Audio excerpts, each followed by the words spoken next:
여러분 안녕하십니까? 이번에는 글로벌 경제에 대해서 미래를 앞당긴 타임머신과 같은 코로나 팬데믹과 경제의 비물질화에 대해서 말씀드리겠습니다. 모든 전쟁이나 자연재해나 대규모 질병과 같은 인류의 도전은 항상 그 부정적인 것만 아니고 그 문제를 해결하는 과정에 인류는 또 새로운 발명을 하고 전진을 합니다. 이 팬데믹은 경제를 디지털 경제로 빨리 앞당겼다는 것은 여러 번 말씀드렸습니다. 보시다시피 미국에서 전자상거래를 이용하는 비중이 전체 도매 리테일 세일의 16%된 것이 2019년 말 16%였는데 2020년 4월 27%로 껑충 튀어서 지난 2009년에부터 2019년 사이에 10년간 일어났던 변화가 단 8주 만에 상승분하고 지난 10년의 상승분이 같습니다. 그래서 이후에도 계속 비중이 늘어나서 소매 시장에 있어서 전자상거래화를 얼마나 이게 많이 앞당겼는가를 보고 이렇게 되면 이제 새로운 메인스트림으로 새로운 뉴노멀로 자리 잡는 게 아닌가 이런 기대를 하고 있습니다. 좀처럼 온난해서 사지 않던 한 거로 한 그 월스트리트 저널이 보고한 플린 주얼이라고 하는 보석상인데요. 보스턴 지역에 있는 작은 로컬 보석상이었습니다. 그런데 온라인 매출이 2019년 3월 3%에서 2020년 30%로 10배 이상이 뛰었고요. 이 온라인이 디지털로 많은 구매가 일어나기 전에 전적으로 그 로컬 지역 소비에서 지금은 20% 이상이 보스턴 밖의 원격지 구매자로 소비자가 다변화됐다고 합니다. 이 원격 진료만 해도 2019년에 방문에 비해서 2020년에 어마어마한 숫자로 늘어났고요. 보시면 여기 1380만 비짓에서 1억으로 거의 8배 이상이 늘어났습니다. 그래서 과거에는 이 텔레메디신, 원격 진료는 다 그 원격 진료 전문 업체들, 새로운 조그만 스타트업들이 97% 점유율이었는데 2018년서부터 서서히 일반 병원들도 기존 병원들도 텔레메디신에 뛰어들면서 지금은 2020년은 57%가 이런 기존 업체들, 기존 기관들이 더 많이 차지하게 돼서 원격 진료도 뉴노멀이 되고 있습니다. 우리나라는 이게 규제와 의료계의 반대에 의해서 지지부진하지만 다른 모든 나라에서는 팬데믹과 함께 원격 진료가 일반화되고 있다고 볼 수가 있습니다. 이런 전자상거래의 일반화는 아주 급속한 수용은 코로나 바이러스가 타임머신과 같이 역할을 했다. 그래서 2020년에서 2030년으로 10년을 한꺼번에 당겼다. 이렇게 이야기하고 있습니다. 이거는 지금 쇼피파이라고 많은 작은 회사들한테 전자상거 사이트를 만들어주는 플랫폼 회사인데요.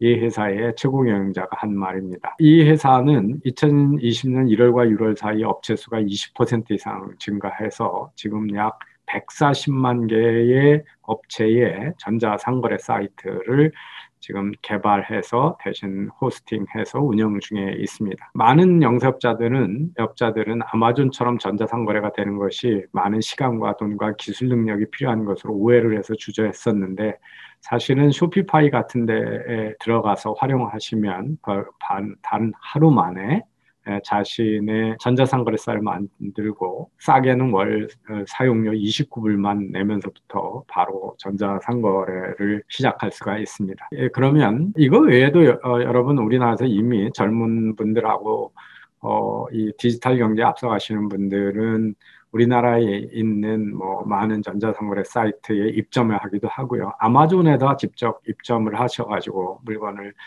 서드 파티로 파는 분들도 이미 많이 있습니다. 그래서 이런 선택은 이미 많이 이루어지고 있는데요. 쇼피파이는 한국에도 진출해서 보시다시피 가시면 제일 싼 건 월 29불 또는 79불 299불로 세 가지의 다른 옵션으로 여러분이 전자상거래를 시작할 수가 있고요. 여기 가면 업체 이름을 어떻게 할 수부터 시작해가지고 바로 샵을 만들면 여기서 여러분이 전자상거래에서 쓰는 많은 기능들을 자동화되어 있기 때문에 바로 하루 만에 전자상거래를 시작할 수가 있고요. 이런 전자상거래뿐만 아니라 보시면 여기 화면에 보시듯이 이메일 또는 쇼피파이에 자체 있는 기능, 구글이나 페이스북 광고를 연결해주는 이 마케팅까지도 도와주고 있습니다. 2020년에서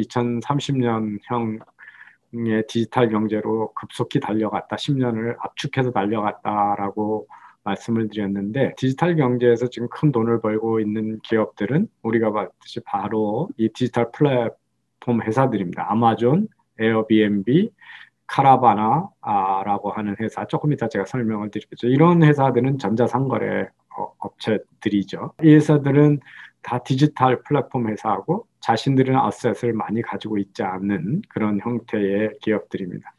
또 하나는 이런 전자상거래 업체들을 도와주고 전자상거래가 제대로 돌아가게 인프라를 제공하는 업체죠. 방금 말씀드린 쇼피파이가 전자상거래 온라인 스토어를 쉽게 만들고 운영할 수 있게 자동화해주는 회사고요. 또 우리 요즘 많이 교육이나 화상회의에 쓰고 있는 줌, 마이크로소프트나 아마존과 같은 클라우드 서비스 업체들, 그렇든 클라우드나 이 협업 소프트웨어를 이 줌이 이제 대표적인 거죠. 구글 미트, 줌, 디스코드 여러 개가 있습니다. 이제 콜라보레이션 소프트웨어를 파는 회사들이 2020년에 주가가 급등했고 주목받은 회사고 앞으로 이런 쪽으로 다 쏠려 들어가는 것이 2030년형 기업이다 이렇게 볼 수 있습니다. 여기서 주목해야 되는 것은 가상화 또는 비물질화 또는 조엘 모키르인가요? 모키르라고 하는 노스웨스턴의 경제사 교수고 텔아비브의 대학의 경제학 교수를 하고 계시는 네덜란드에서 태어난 유태인입니다. 조엘 모키르 교수가 이런 컨셉을 오래전에 썼습니다. 이게 뭐냐면 The Great Fake라고 하는 겁니다. 실제와 다른 가짜죠. 위대한 가짜인데 이게 바로 우리가 얘기하는 요새 가상화라고 하는 겁니다. 그래서 우리가 제대로 그 인식을 못해서 그렇지 경제의 가장 중요한 변화 중에 하나가 바로 이 가짜 또는 더 그레이트 페이크라고 하는 가상화라고 하는 겁니다. 그래서 이 가상화라는 게 결국 현실을 실제 삶처럼 아주 명확하게 모방해서 표현하는 것, 기술에 의해서 하는 거죠. 그래서 예를 들어서 조엘 모키르 교수의 주장에 의하면 1850년경에 음악을 즐기는 유일한 방법은 콘서트를 가거나 직접 자신이 연주해서 음악을 즐기는 방법밖에 없다고 했습니다. 그러다가 이제 피아노 롤이 나오고 비닐, 그러니까 이 롤 테이프가 나오면서 그리고 우리 레코드판이 나오고 CD가 나오면서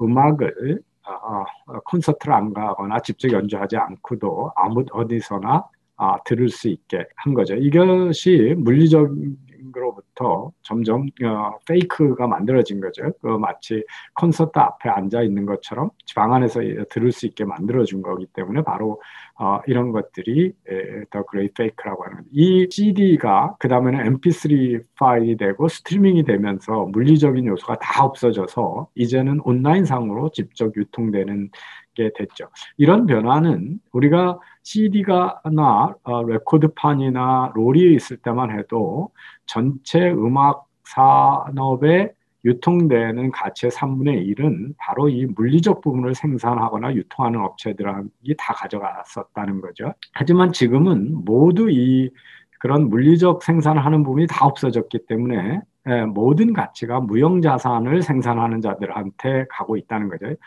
실제 공연을 한 사람, 노래를 부른 사람, 작곡가, 레이블이라고 하죠. 판권 소유자, 그리고 애플의 아이튠즈나 아마존과 같은 플랫폼 회사들이 가치를 다 가져가고 있습니다. 그래서 물리적인 부분이 없어졌다는 거죠. 다 디지털로 간 거죠. 영화도 이 팬데믹과 더불어 급속히 그런 쪽으로 가고 있습니다. 그래서 워너브로더스가 2021년에 모든 영화를 극장화하고 HBO Max의 스트리밍 서비스로 동시 출시하겠다. 지금까지 영화는 영화관에서 먼저 하고 온라인 서비스를 하고 영화관도 미국이나 이런 데서도 순차적으로 하다가 그다음에 VCR이나 또는 요즘 같으면 이제 그런 테이프로 만들다가 그다음에 TV에 나오고 이래서 순차적으로 했었는데 이제 많은 사람들이 영화관에 잘 안 가게 되고 그리고 집에서도 볼 수 있는 좋은 TV들이 많아졌기 때문에 서비스들이 좋아졌기 때문에 가상화되는 물리적인 영화 음악이 그랬던 것처럼 물리적인 부분이 줄어들고 가상적인 부분이 커지게 되는 거죠. 이런 것들의 변화는 특히 전자회사들 입장에서 보면 점점점 집에서 큰 화면, 화질 좋은 TV의 수요를 늘려주는 수요 변화를 만들어낼 것입니다. 또 이제 저도 지금 줌으로 여러분한테 이 동영상을 만들고 있듯이 기업의 많은 회의와 강의들이 다 이렇게 가상화되면서 물리적인 요소가 없어지고 있습니다. 그래서 그레이트 페이크라고 하는 것들은 상당히 중요한 변화임에도 불구하고 그 중요성을 일찍 인식하지 못했다 해서 거기에 주목해야 된다는 이야기를 많이 하고 있습니다. 코로나 팬데믹으로 해서 디지털 경제의 가상화가 더 가속화되는데 지금까지 이제 이런 것들이 점진적으로 이루어진 이유 중에 하나가 소비자들이 온라인 경험에 대한 저항을 많이 하죠. 선뜻 내키지 않는 겁니다.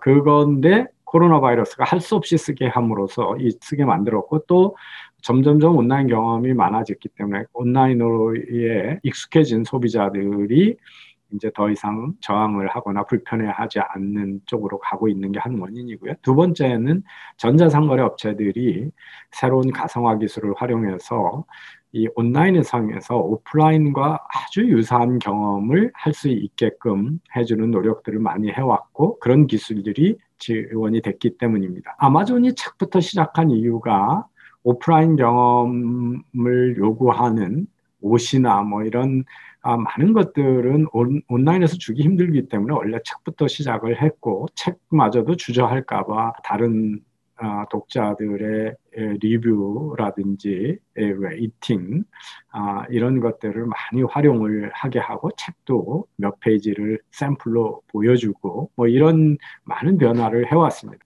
또 하나 이제 제가 이런 가상화의 많은 경험들을 주는 새로운 시도들의 한 예로 카라바나라고 하는 중고자동차 회사입니다. 이 중고자동차의 판매와 구매를 혁신하겠다고 나온 회사고요. 카라바나 사이트에 가면 우리 중고차의 많은 것들의 품질 등급하고 가격 등이 나오고 이 내부와 외부의 모든 이미지를 360도로 찍은 모습을 온라인에서 보실 수가 있습니다. 그리고 그 온라인에서 보는 것은 이미 중고차를 팔기 전에 차가 가지고 들어가면 그런 많은 내부와 외부 모습을 다 360도로 촬영을 해서 인스펙션을 하고 그것들의 일일이 정보를 다 볼 수 있게 해줬기 때문에 굳이 멀리 가서 차를 직접 보지 않고도 살 수 있게 해주고요. 온라인에서 구매하면 바로 여기서 차량 구매에 대한 금융도 제공하고 또 집으로 바로 배달을 해주거나 재미있는 게 카라바나 밴딩 머신이라고 그래서 자기가 구매한 차를 거대한 밴딩 머신처럼 전시되어 있는 데서 직접 구매한 코인을 주게 되는데 그 코인을 집어넣으면 나오게 됐습니다. 지금 보시는 게 이제 360 돌려가면서 내외부를 다 볼 수 있게 하는 모습이고요. 이렇게 들어가서 다 이거 찍는 것이 이렇게 그래서 하기였기 때문에 그런 거예요. 이게 이제 밴딩 머신입니다. 여기 들어가서 코인을 주면 여기 있던 차가 내려와서 바로 자기가 몰고 갈 수 있게 한 그런 서비스입니다. 그래서 가상화 서비스가 우리가 현실에 가서 직접 보지 않아도 하게 하는 거고요. 와비 파커의 이 안경인데요. 온라인으로 안경인데 애플의 앱을 다운로드 하시면 오그멘티드 리얼리티 AR이라는 걸 통해서 자기 얼굴 위에다가 이 안경을 실제 썼을 때 모습을 보여줘서 여기서 계속 안경을 바꿔가면서 체험을 해보고 자기가 봤을 때 이게 멋있다고 생각하면 바로 안경을 고를 수가 있기 때문에 안경점에 안 가도 마치 쓰고 거울 보는 거하고 똑같은 경험을 하기 때문에 이런 온라인에서 오프라인에서 할 수 있는 경험을 실제적으로 할 수 있게 해줌으로써 이것이 앞당겨지고 있습니다. 최근에 피트니스를 집에 이 기구 앞에 큰에서 화면으로 일일이 교습을 온라인 동영상을 통해서 제공하는 회사가 펠로톤이라고 하는 거고요. 팬데믹 때문에 피트니스 센터 못 가니까 많은 사람들이 이런 걸 기구를 집에서 운동을 하게 됐고 또 이런 코치나 이런 클래스를 다 가상으로 해주는 회사가 있어서 보시다시피 27불 지난 연말에 27불 하던 이 회사의 주가가 최근에 162불로 어마어마하게 1년 사이에 뛰었다는 걸 보실 수 있습니다. 그래서 팬데믹이 없어져도 이제 피트니스 센터를 가는 사람이 훨씬 적고 집에서 가상으로 똑같이 우리가 퍼스널화된 그 트레이닝, PT를 받는 것과 같은 그런 경험을 집에서 할 수 있기 때문에 이런 가상 세계가 많이 현실화되고 있다. 그래서 가상화 또는 물질을 점점 덜 쓰는 디머테리얼리제이션, 경제의 비물질화, 탈물질화 현상은 사실은 한 지난 1세기 동안 점진적으로 진행되어 오던 IT와 더불어 진행해 왔던 꽤 오래된 건데 이 팬데믹이 디지털 경제로 퀀텀 점프를 하게 만들었고 여기에 이제 기후변화 압력이 강화돼서 여러분 지금 우리가 재생 에너지라고 하는 풍력, 태양력 이런 것들이 다 연료가 없는 에너지를 생산하게 되는 거죠. 이것도 바로 디모터럴리제이션의 하나입니다. 그래서 그리고 기술 혁신은 대부분 소형화, 효율화를 통해서 물질을 훨씬 덜 쓰는 경제로 만들어내고 있죠. 그래서 전기차가 대표적으로 가솔린차 가 3만 개의 부품에서 전기차 만여 개의 부품으로 줄어드는 것과 같은 그런 겁니다. 따라서 상점을 직접 안 가고 피트니스 센터를 안 가고 회사를 안 가다 보니까 보시면 창고는 택배가 많아지니까 늘지만 오프라인 상점이나 사무실은 계속 줄어들어서 부동산에도 거대한 변화를 일으키고 있고 부동산의 경제의 중요성도 떨어지고 있고 공실률도 높아지고 있는 변화를 가져오고 있습니다. 많은 기업들은 이런 변화에 민첩하게 대응을 해야 되는 거죠. 보시면 이게 이제 항공사들 수요인데요. 이 여행객의 수요는 거의 뚝 떨어졌지만 최근에 보면 이 메일하고 택배 물량, 화물 물량은 되려 증가하고 있습니다. 그래서 특히 이 백신 요즘에 파이자나 모데나 백신 같은 것들은 그 운송의 수요가 대단하죠. 아주 차갑게 냉동을 해서 운반을 해야 되기 때문에 많은 새로운 수요가 있고 그리고 마스크나 벤틸레이터 같은 소위 퍼스널 프로텍션 이퀴브먼트 PPE라고 하는 새로운 수요들도 만들어냈습니다. 그래서 이렇게 급변하는 변화에서 기업들은 민첩한 변신을 해야만 되고 그 과정에 많은 비물질화, 탈물질화가 이루어지고 있다. 제가 다른 동영상도 이미 말씀드렸습니다만은 스마트폰 속에 50가지에 넘는 물품이 다 들어가 버렸기 때문에 훨씬 작은 거죠. 그래서 여기 그 두 개를 변화하면 이 대표적으로 없어진 물건들을 과거에 여기를 생산하는 데 쓰는 에너지가 1706kW였다면 아이폰을 만드는 데는 75kW밖에 쓰지 않고요. 여기 쓰이는데 사용하는 전력량이 449W에서 5W로 줄어들었고 에너지 사용량도 72W에서 2.5W. 그냥 가만히 서 있을 때 우리가 사용하지 않았을 때 쓰는 에너지입니다.